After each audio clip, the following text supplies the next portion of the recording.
우 떼자니아 사야도 법문책. 법은 어디에나. 알아차림과 마음의 선한 성질을 개발하기 위해 수행합니다. 정신적 능력, 즉 오력이 균형 잡혀 있고 예리해졌을 때 대상을 알아차릴 수 있습니다. 보고 싶어 한다고 해서 보이는 것이 아닙니다. 볼 수 있는 만큼만 보이는 것입니다. 수행할 때 인위적으로 힘을 많이 쓴다고 해서 알아차림이 더 좋아지는 것은 아닙니다. 그런 식으로는 그저 힘만 낭비하게 될 것입니다.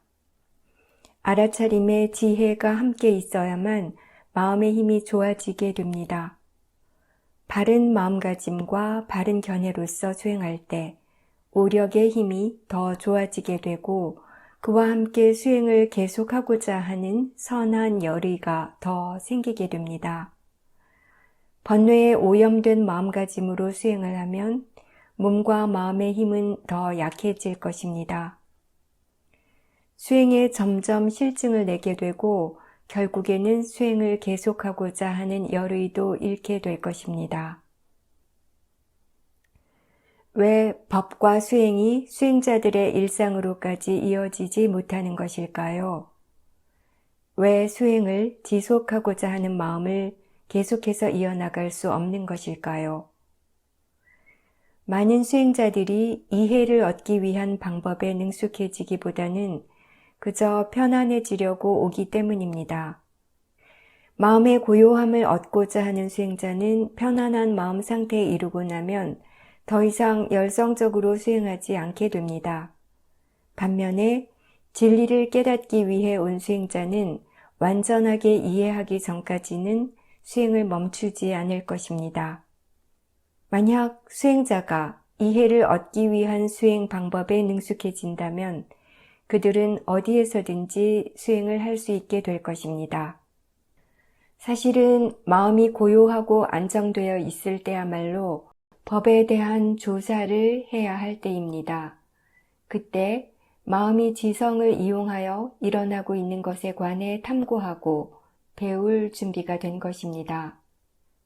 만약 그 시점에서 그런 식으로 수행을 더 밀고 나가야 할 때라는 것을 깨닫지 못하면 탐심이 일어나서 그 고요한 상태를 즐기려고만 할 것입니다. 이는 실제로 많은 수행자들에게 일어나고 있는 일입니다. 왜 수행을 하고 있습니까? 마음을 고요하게 하고자 수행하고 있습니까? 아니면 현상을 있는 그대로 이해하고자 수행하고 있습니까? 고요함은 최종 목표가 아니라 알아차림 수행을 함으로써 생기는 부수적인 효과일 뿐입니다.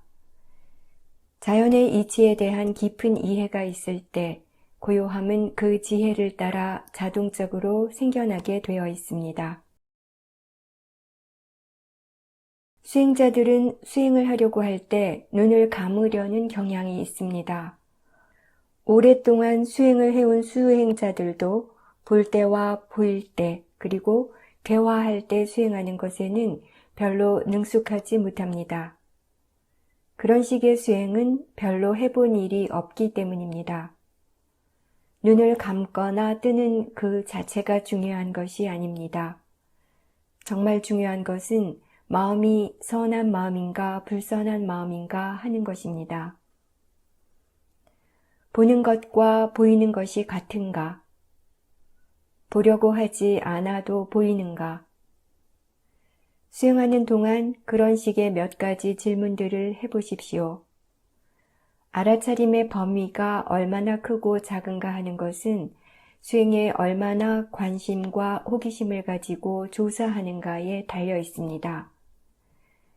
만약 자신의 수행 범위를 우리가 토론하고 있는 질문들로만 국한시킨다면 거기까지가 여러분이 나아갈 수 있는 한계가 될 것입니다.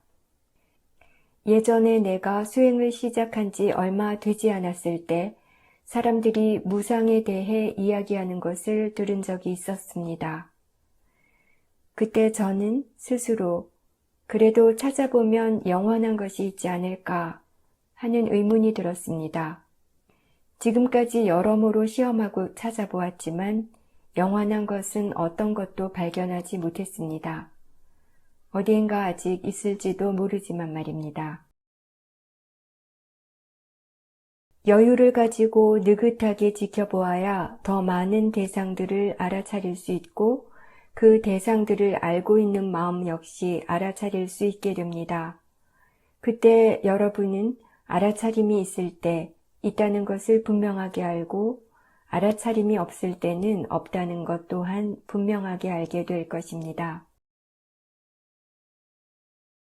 처음에는 알아차림이 이끌어갑니다.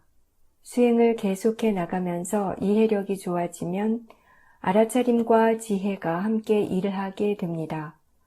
그리고 나중에는 지혜가 나서서 수행을 이끌어 가게 됩니다. 하지만 그것이 결코 쉽게 이루어지는 것은 아닙니다. 여러분은 알아차림과 지혜로서 수행해 나가며 지혜가 날 수 있는 조건을 충족시키기 위해 많은 정보들을 모아야 합니다. 왜 수행을 해야 할까요? 번뇌의 힘이 너무 강하기 때문입니다. 지금 마음을 한번 관찰해 보십시오. 무엇이 일어나고 있든지 거기에 탐심이나 진심이 함께하고 있습니까? 아니면 알아차림과 지혜가 함께하고 있습니까? 불선한 마음 상태일 때 마음은 어떻게 느끼고 있습니까? 어떤 경험을 하고 있습니까? 경험하고 있는 것에 대해 불만족스러워하거나 좌절감을 느끼고 있지는 않습니까? 아니면 일어나고 있는 것을 있는 그대로 받아들일 수 있습니까? 잘못된 마음가짐으로 계속 수행을 하게 되면 진심만 더 키우게 되고 결국은 그렇게 되어버린 상황에 대해 낙담하게 될 수도 있습니다. 지혜와 바른 마음가짐이 있을 때에만 마음은 있는 그대로를 받아들일 수 있게 됩니다.